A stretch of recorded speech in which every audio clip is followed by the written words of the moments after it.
आपके समक्ष रखे हैं, वो सारे वचन जब तक पूरे नहीं होंगे, मैं आपको विश्वास दिलाता हूं कि हम चैन से बैठने वाले नहीं हैं। हम लगातार काम करते रहेंगे, क्योंकि हमारी सरकार केवल घोषणाएं नहीं करती हैं, बल्कि उनको धरातल पर उतारने का काम करती है, जन जन तक पहुंचाने का काम करती है, जन जन तक सरकार पहुंचे। इसके लिए हमारा निरंतर अभियान रहता है, निरंतर हमारा मिशन रहता है। पिछले दिनों आपने देखा होगा, 17 दिसंबर 2025 से हमने जन जन की सरकार, जन जन के द्वार यह अभियान प्रारंभ किया था, और इसके माध्यम से हर एक न्याय पंचायत में हमारे प्रशासन के 23 विभाग जाकर जनता की समस्याओं को सुनने का काम कर रहे थे, उनको लाभार्थी योजनाओं को उन तक पहुंचाने का काम कर रहे थे। जिनके बहुत सारे प्रमाण पत्र सर्टिफिकेट नहीं बन पा रहे थे, उनके घरों तक सर्टिफिकेट पहुंचाने का काम इस अभियान के माध्यम से, इन शिविरों के माध्यम से हुआ था। इसके पीछे हेतु था कि सरकार आपकी है और वह आपके पास पहुंचकर आपकी समस्याओं का समाधान करे। आपको अपने कामों के लिए दर दर की चक्कर न लगाने पड़े, सरकारी कार्यालयों में न घूमना पड़े, जिला मुख्यालय न जाना पड़े, देश की राजधानी में भी इन कामों के लिए चक्कर न लगाने पड़े। भाइयों बहनों, हम जहां राज्य का समग्र विकास हमारा लक्ष्य है, हमारा संकल्प है, वहीं राज्य के सामाजिक, सांस्कृतिक और इसकी पहचान यह भी अक्षुण्ण रहे, एक यहाँ की डेमोग्राफी ठीक रहे, यहाँ के सांस्कृतिक मूल्य खराब न हो। भाइयों बहनों, उसको लेकर भी हम निरंतर काम कर रहे हैं। इसलिए हमने प्रदेश में अनेक कानून बनाए हैं, चाहे वो धर्मांतरण रोकने का कानून हो, चाहे वो दंगा रोकने का कानून हो, चाहे वो लैंड जिहाद, लव जिहाद या थूक जिहाद जैसी घृणित मानसिकताओं के खिलाफ जीरो टॉलरेंस की नीति अपनानी हो, वहीं चाहे पहाड़ के अंदर भू माफिया हावी न हो, चाहे उनकी रोक के लिए उनको पूरी तरह से यहाँ की जमीनों को खुर्द-बुर्द करने से अलग करने का काम हो, सख्त भू कानून लागू करने का काम हो। प्रदेश के इतिहास में पहली बार ये सारे सख्त कदम उठाए गए हैं। भाइयों बहनों, इसके साथ ही ऑपरेशन कालनेमी चलाना हो, ऐसे छद्म वेशधारी जो अपना वेश बदलकर लोगों को ठगने का काम करते थे, धार्मिक भावनाओं को आहत करने का काम करते थे, भाइयों बहनों, उनके लिए भी हमने एक अभियान चलाकर, ऑपरेशन कालनेमी चलाकर उनके खिलाफ कार्रवाई की है। और जब भी मैं कहना चाहता हूं, जब भी हम ये सब महत्वपूर्ण कार्य करते हैं भाइयों बहनों, घुसपैठियों के खिलाफ, देशद्रोहियों के खिलाफ उनको भगाने का प्रयास करते हैं, तो हमारे कांग्रेसी मित्रों के पेट में बहुत दर्द होने लगता है।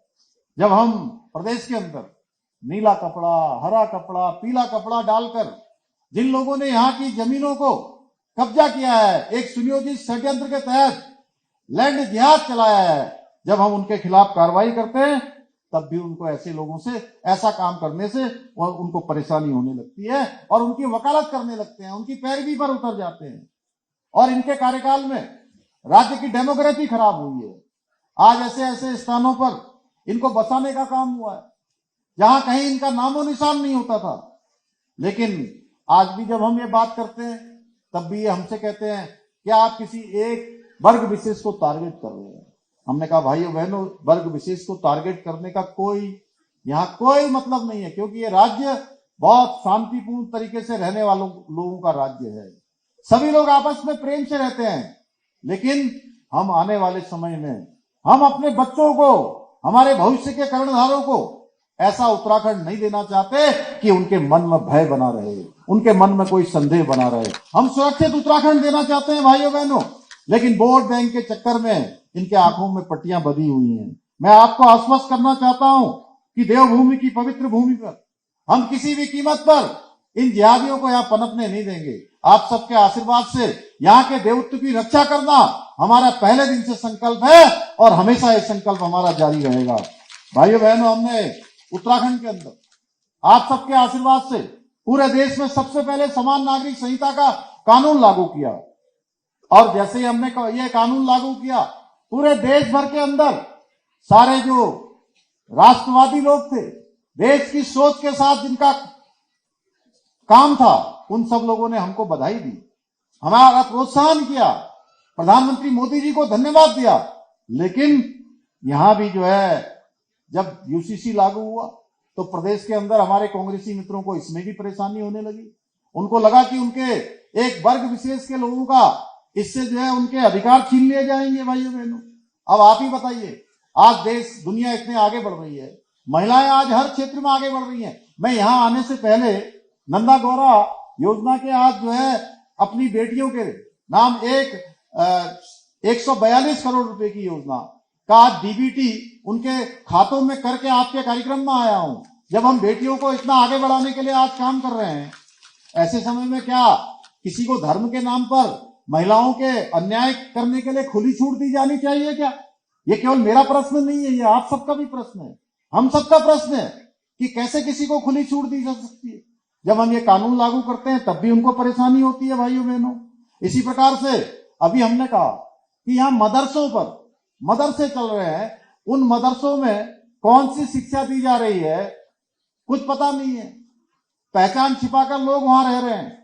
भाइयों बहनों, जब देश आधुनिक हो रहा है, हमारे प्रधानमंत्री जी कहते हैं शिक्षा का अधिकार सबको मिलना चाहिए, सब बच्चों को आगे आने का अधिकार मिलना चाहिए, तो ये कबीलाई मानसिकता क्यों चलनी चाहिए? जब हम ऐसे मदरसों पर ताला लगाने का काम करते हैं, मदरसा बोर्ड समाप्त करने का निर्णय लेते हैं, तब भी हमारे इन कांग्रेसी मित्रों को इसमें भी परेशानी होने लगती है। उनकी वकालत में ये है, तब भी खड़े हो जाते हैं। भाइयों बहनों, इसमें भी हमारा विरोध करने लगते हैं। अब आप ही बताइए, आखिर माजरा क्या है? आखिर जब जब हम कोई काम करते हैं तो इनको परेशानी होने लगती है। हम विकास करते हैं, उसमें ही परेशानी होने लगती है। भाइयों बहनों, हम विकास की राजनीति करते हैं, ये झूठ और षड्यंत्र की राजनीति करते हैं, ये अफवाहें फैलाने का काम करते हैं।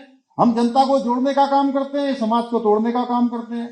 हमने कहा है हम उत्तराखंड के भविष्य को किसी भी कीमत पर मजबूत होने से कोई हमको नहीं रोक सकता है। हम लगातार इसके लिए काम करेंगे। हमने हमेशा इसके लिए फैसले लिए हैं और उन्होंने हमेशा वोट बैंक के लिए काम किया है। हमारी सरकार विकास भी और विरासत भी, ये हमने संकल्प बनाया है और इस संकल्प के साथ हम आगे बढ़ेंगे। अभी इधर थोड़े दिनों पहले यहीं आपके पड़ोस में यहीं कोटद्वार की घटना है। भाइयों बहनों, अब कोई अपने आगे नाम के आगे कुछ भी लगा ले, हमें क्या लेना देना। अब वो अपने नाम के आगे मोहम्मद लगा लेता है तो उन्हें कांग्रेस पार्टी के युवराज अपने महल में बुलाते हैं और समर्थकों से ऐसे लोगों के लिए इफ्तार पार्टियों का आयोजन करते हैं। भाइयों बहनों, कल मुझे भी टेलीविजन वाले पूछ रहे थे, मैंने कहा भाई वो दीपक था तब तक आपने नहीं बुलाया उनको, जैसे ही उसने अपने आगे नाम के आगे मोहम्मद लगा लिया आपने उसको इफ्तार पार्टी के लिए बुला लिया। अब वही बताएं, कांग्रेस के युवराज बताएं कि उन्होंने कितनी हमारी ऐसी बहनें, मुस्लिम बहनें हैं जो 3 तलाक से पीड़ित हैं, हलाला से पीड़ित है, बहुविवाह से पीड़ित है, इद्दत जैसी कुरीतियों से पीड़ित हैं। क्या उसमें से उन्होंने किसी का हाल जाना? क्या किसी मुस्लिम समुदाय में व्याप्त कुरीतियों पर उनके मुंह में ताला लगा हुआ था? उन्होंने कभी नहीं बोला। जबकि मैं आपको बताऊं, मैं पूरे प्रदेश के अंदर जाता हूं, इतनी सारी मुस्लिम बहनें मुझे मिलती हैं, वो कहती हैं कि मोदी जी के नेतृत्व में जो आपकी सरकार ने, उनके मार्गदर्शन में उत्तराखंड में जो ये समान नागरिक संहिता का कानून लाए, उससे हमें इन कुरीतियों से छुट्टी मिली है। हम आपका धन्यवाद करते हैं, मोदी जी का धन्यवाद करते हैं। भाइयों बहनों, मैं इस मंच के माध्यम से कांग्रेस के इन साहबजादों को, इन युवराज को बताना चाहता हूं कि ये देवभूमि है, ये देवभूमि उत्तराखंड है और यहाँ का बच्चा राष्ट्रवाद की भावना के साथ बड़ा होता है। उस देवभूमि उत्तराखंड के अंदर उनकी दाल गलने वाली नहीं है। भाइयों बहनों, यहाँ के लोग किसी भी कीमत पर ऐसी मानसिकता वाले लोगों को स्वीकार करने वाले नहीं है। भाइयों बहनों, आप सभी लोग देख रहे होंगे जैसे जैसे चुनाव नजदीक आ रहे हैं, आए दिन हम ये विकास के काम कर रहे हैं पूरे राज्य के अंदर। जैसा यहाँ पर आज ये नयार वैली महोत्सव हो रहा है, वैसे ही जो है साखरी महोत्सव हो रहा था, कहीं विंटर फेस्टिवल हो रहा था, अलग अलग स्थानों पर अलग अलग कार्यक्रम हो रहे थे। पूरे राज्य के अंदर शीतकालीन पर्यटन बढ़ रहा है, लोग आ रहे हैं, हम काम कर रहे हैं। और ये लोग क्या कर रहे हैं? अर्बन नक्सल गैंग इनका सक्रिय हो गया है, टूल किट सक्रिय हो गए हैं। एआई का सहारा लेके आज अच्छे काम नहीं कर रहे, एआई का सहारा लेकर सरकार को बदनाम करने का काम कर रहे हैं। तमाम प्रकार के। एक दिन महाराज जी कहीं पर बैठे होंगे, इन्हीं का ऐसा बना दिया उन्होंने कि जैसे कि जो है, बताइए, इतना बड़ा विश्व के अंदर इनका नाम है, पूरी दुनिया के अंदर इनको लोग सम्मान से, आदर से देखते हैं। ऐसे कितने लोगों के बना दिए, मेरा ही कितना बना दिया, जिसका कोई लेना देना ना हो। ऐसी लोग ऐसी चीजें जो है आर्टिफिशियल इंटेलिजेंस से बनाने का काम कर रहे हैं। ये लोग कहीं पर जातिवाद पर बांटने का प्रयास कर रहे हैं, जनता की भावनाओं को फायदा उठाकर आंदोलन करने का काम कर रहे हैं, जिन पर सब पर काम हो गया, जिन पर सरकार ने पहले ही कार्रवाई कर दी। भाइयों बहनों, हमारी सरकार देवभूमि उत्तराखंड को देश का श्रेष्ठ राज्य बनाने का हमारा विकल्प रही संकल्प है, उसको पूरा करने के लिए काम कर रही है। मैं आप लोगों को भी आज ये कहना चाहता हूं इस अवसर पर, जब आप इतने सुंदर कार्यक्रम में आए हैं, ऐसी मानसिकता वाले लोगों को जवाब देने का काम हमारे उत्तराखंड के भाई बहन करेंगे, हमारी मातृशक्ति करेंगे, हमारे नौजवान करेंगे, और अपने अपने स्तर पर हर संभव आप उत्तराखंड के देवत्व को बचाने का अवश्य प्रयास करें। मैं इतना ही आप सबसे आह्वान करता हूं।